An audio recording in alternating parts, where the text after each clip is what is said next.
Hello everyone, and welcome back to my channel, and welcome back to my Game of Thrones Legends mobile game content. Today folks, I want to take you into a special edition of a video that I'm going to make about the new year. Today is New Year's Day for most of us. For some of you, you may already have been through New Year's Day, but for the majority of us, today is the first day of 2025.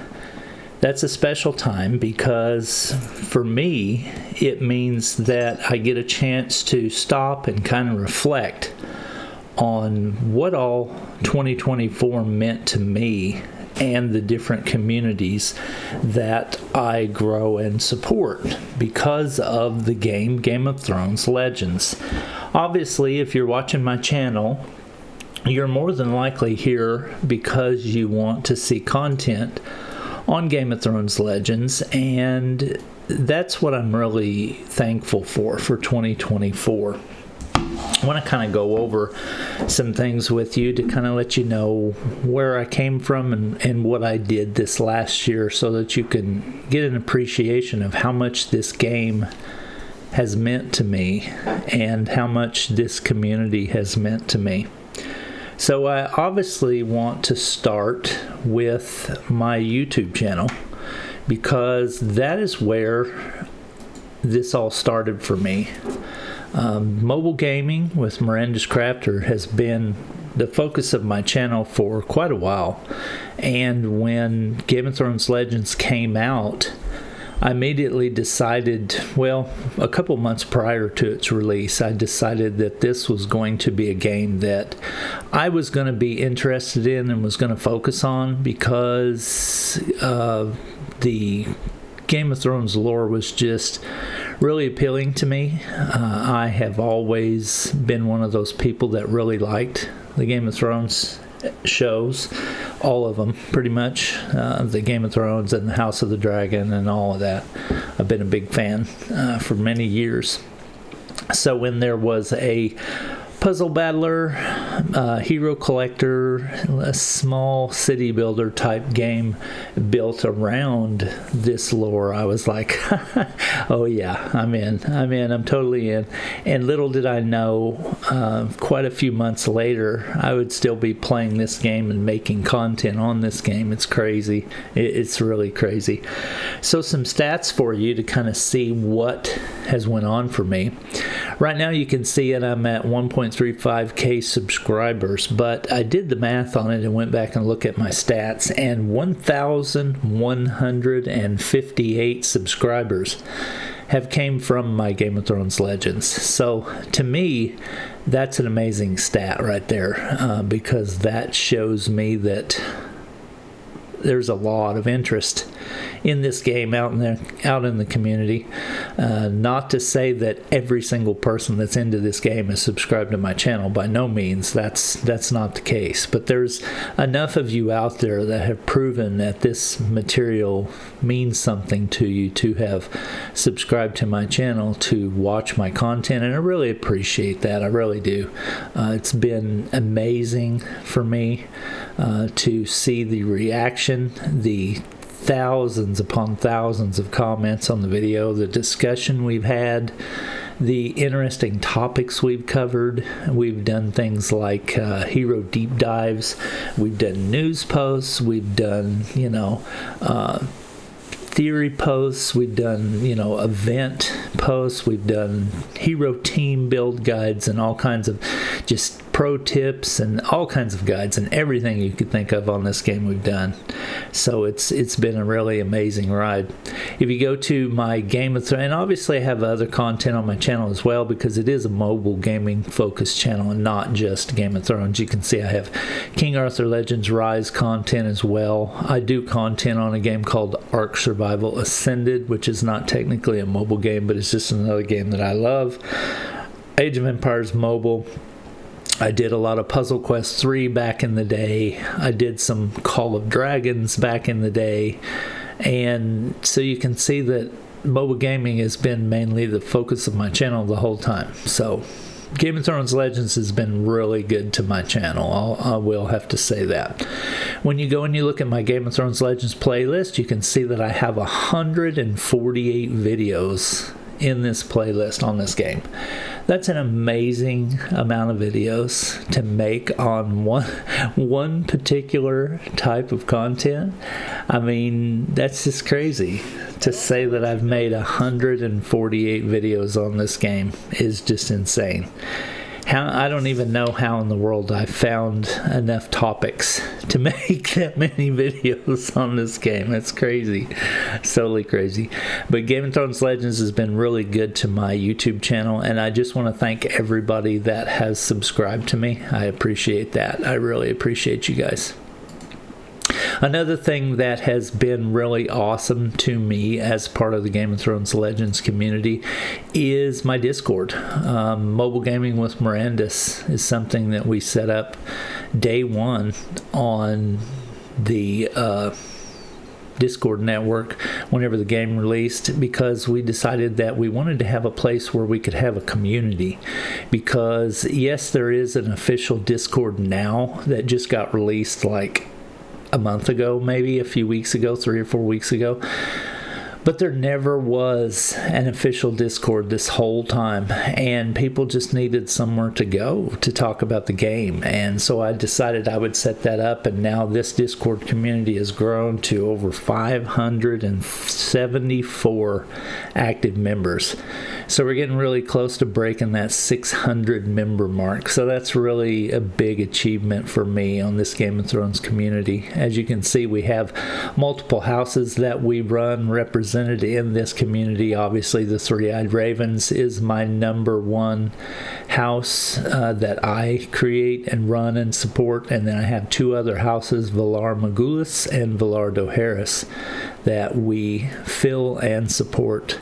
We have a Game of Thrones Legends gear and hero talk section where we have like a gear encyclopedia repository. Very proud of that. Everybody posts screenshots of all the epic and legendary gear they get, so it's a good resource to be able to go and look at possible gear items. We have tips and tricks and hero talk and all kinds of things going on about heroes and about synergistic builds and, you know, what should I do with this type of thing, and a lot of that goes on here.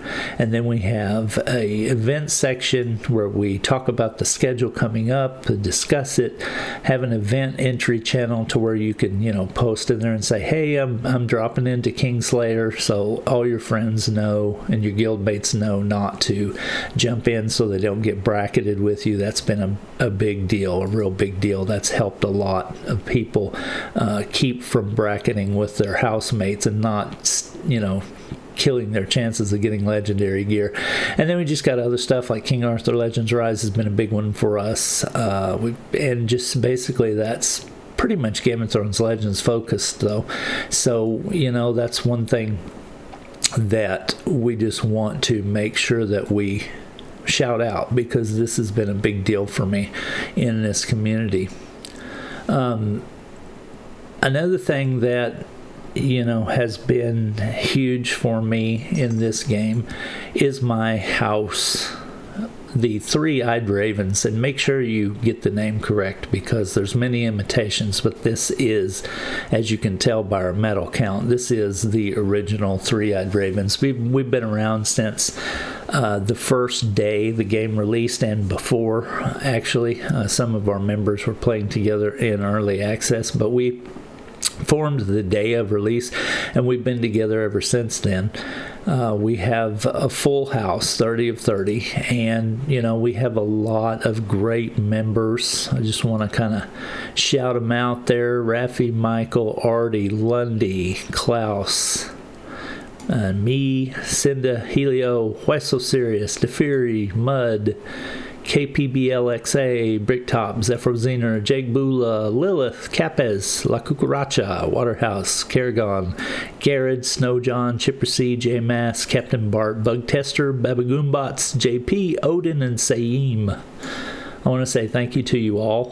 I appreciate every single one of you. You guys have been awesome members, and you have taken my house, our house, the Three-Eyed Ravens, to the top of the charts. We are one of the top houses in the game, and we've had a big success of members that have stayed together for a long time.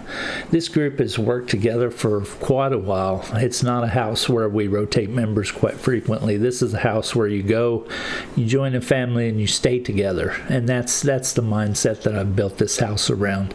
And I just want to say how pleased I am with the members that are in this house, because you guys rock. Thank you so much. We are doing top tier content. Here recently we did discover, thanks to a house in the game called Night's Watch, that there was such a thing as 8 skull dragons.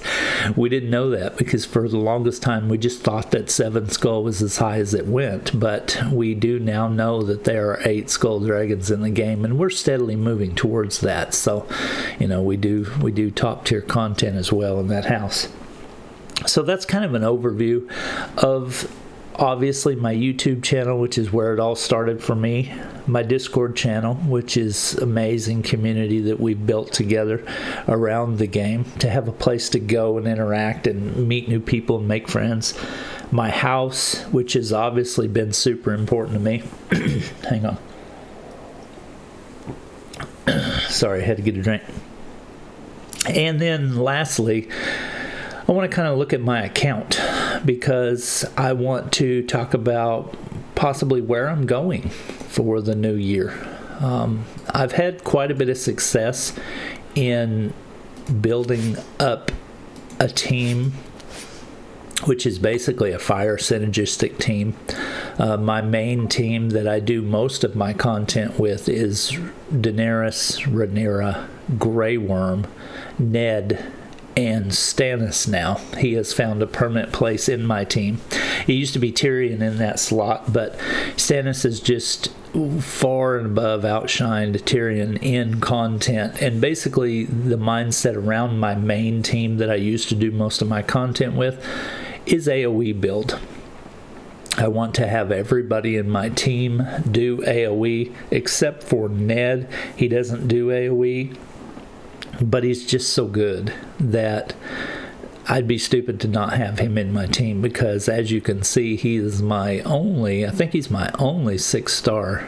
Yeah, he's my only 6-star, but he is super powerful. So, I'd be stupid to not have Ned in my team. Plus, I have a couple pieces of legendary gear on him. Not max yet, but I'm working on it. And then Daenerys, she has 3 pieces of legendary gear, so she's super strong. Rhaenyra, she has 1 piece. She's very strong. She's the linchpin of my team. She's basically the leader, because it's always her leadership ability that runs the team. It's just too good. Grey Worm, he's the teammate or the pair to Daenerys.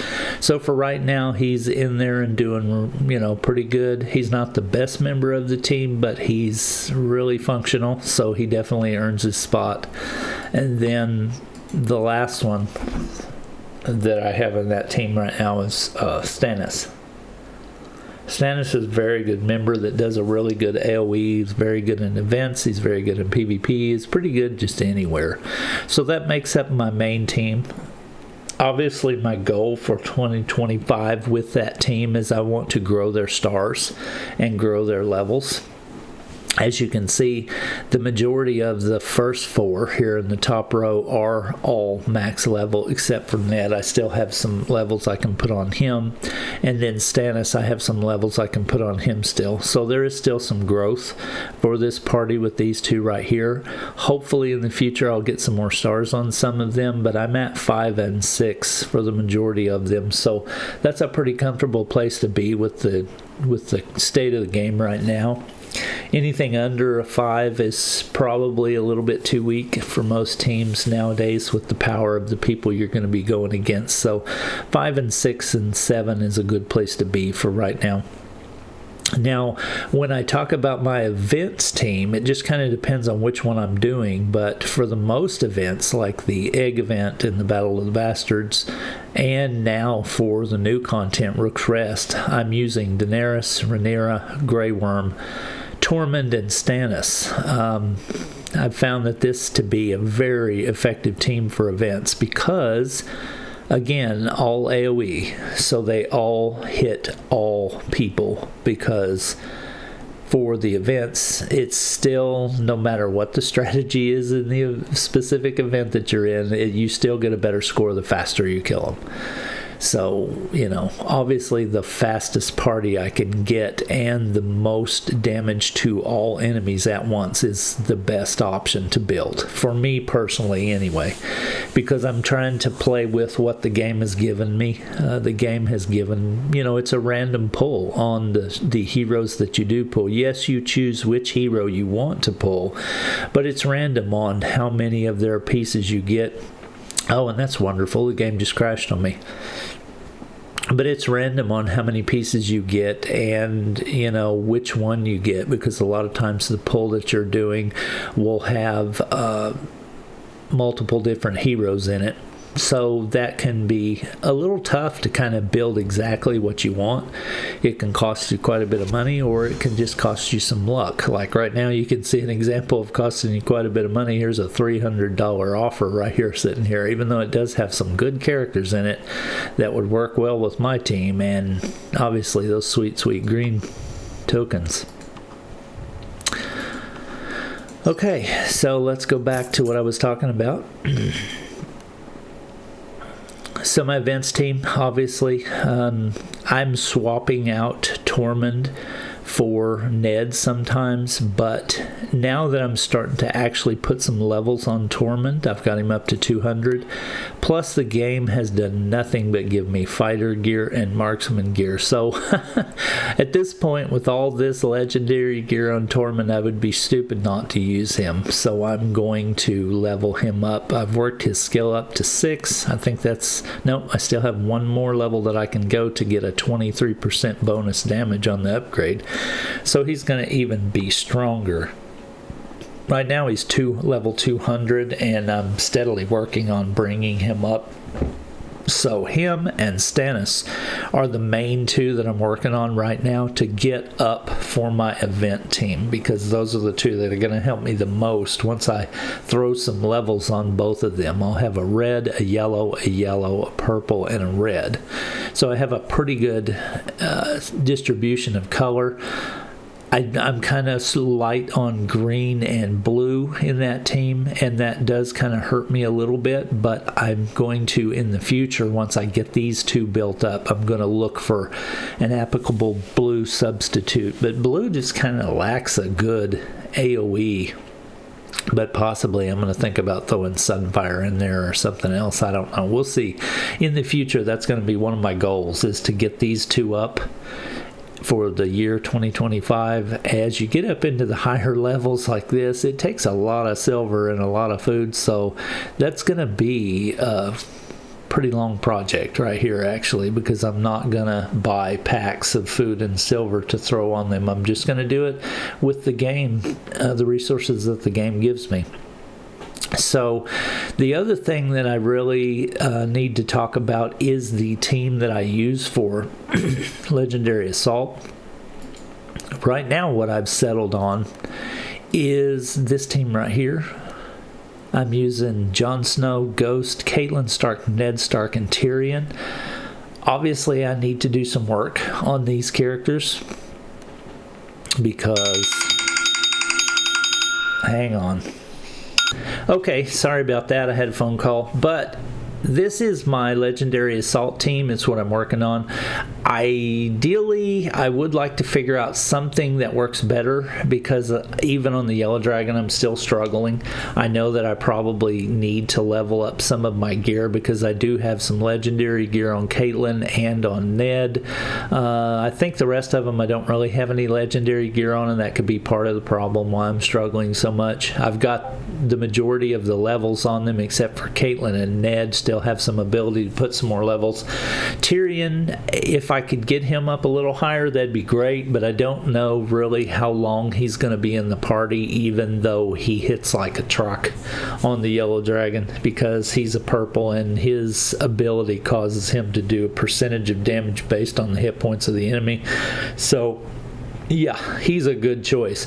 It may be that I look to swap somebody else in this team out, possibly the Ned or the Caitlyn, with somebody else, but I'm trying to keep that Stark synergy. I'm trying to keep that ice team ability because getting brittle on the dragon is key, and Ned and John help me do that, and then Ghost comes in as MVP, making some big hits when those brittle situation gets to be in effect. Caitlyn does some healing and some good defense buff, but it's just kind of hit or miss with her on what she does. When brittle's in effect, Ned hits hard too. So this is kind of what I'm going with. It probably is not the best option, and I may need to swap out some people for certain colors, like the yellow especially. I may need to look at swapping out one of these two on the yellow. I'm not really sure yet. But that's what I'm working on, and one of my goals for this year is to build this team up unless I can find something that's a lot better. It's just hard though, because you've got so many heroes that you're trying to work on at once. I've got these two that I'm working on. I've got her, I've got him, and trying to put levels in everything at once is a little difficult. It just kind of depends on what's going on at the moment. Like when I've got an event coming up, I'm trying to focus on these two, and when we're in an event dead period, I'm trying to focus back on Caitlyn and Ned, and that's just kind of where I'm at. You can see that on the stars I have available on these, I don't really have a lot on John. I don't have a lot on Ghost. Daenerys, Rhaenyra, Grey Worm, Tormund, and Stannis, I don't really have a lot of stars on. So the possibility of being able to go up another star on these is kind of slim to none right now, because this one, for instance, would take 200, and Rhaenyra would take 200, and so that's a lot of stars, and that's quite a bit of investment. So unless they throw out some gold roads and put them into the raids rewards or the event rewards, I'm not really sure what I'm going to do, because going forward in 2025, another one of my goals is to spend less and figure out a way to play the game more of a free-to-play mindset and still be effective. So that's kind of what my content's going to focus on going forward, is trying to figure out a way to spend less and be effective still with the content that's given to me and the ability I have to participate in events, and hopefully some new mechanics for guilds will be coming soon, like guild wars and things like that. Maybe some tower battles or something to that nature, to where we can try to focus on growing our accounts that way. Obviously, I'm going to be focusing on 2025 on progression on my city.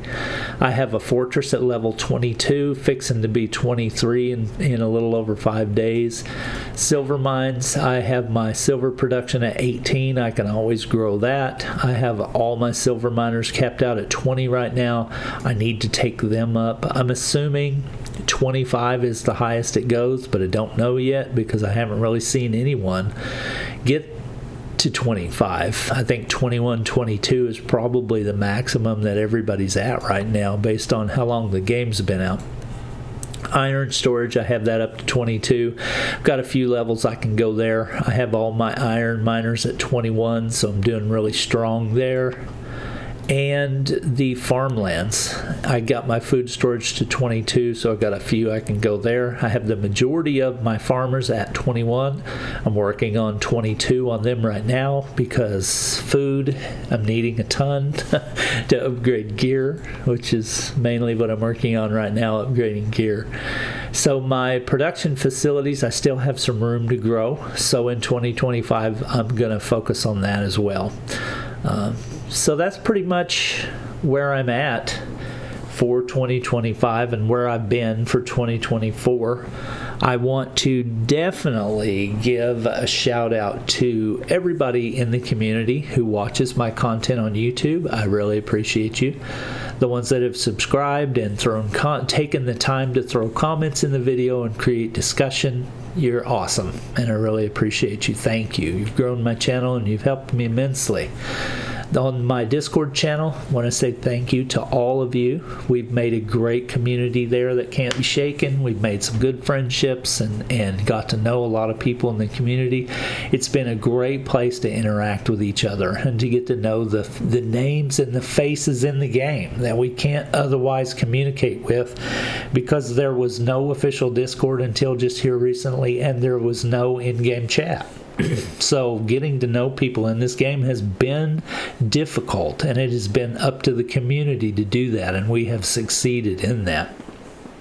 And then my house, I want to say thank you to all of you people in the house. I've already shouted all of you out, and I've already talked about how awesome you are, but I want to say it again. Thank you for being part of one of the best houses in the game. For sure, one of the top tier houses. I would say we're probably top 5 in the game right now.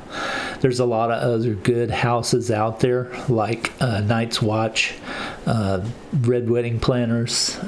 Those are some of the ones that come to mind of some of the really outstanding houses out there.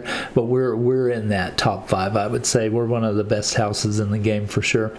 And then just the developers of the game in general. We've had some ups and downs, some crazy development practices, some things go on that weren't so great, but some things go on that were great. So thank you for this game. I appreciate the efforts you put towards developing it and bringing out new content for us. That's always appreciated. And I look forward to playing your game in 2025. So thank you for watching this video. I appreciate your time, and I just want to say that I hope that you can find a way to have fun in Game of Thrones Legends, and I'll be right there with you, and we'll be trucking along 2025. Thanks for watching. Appreciate you.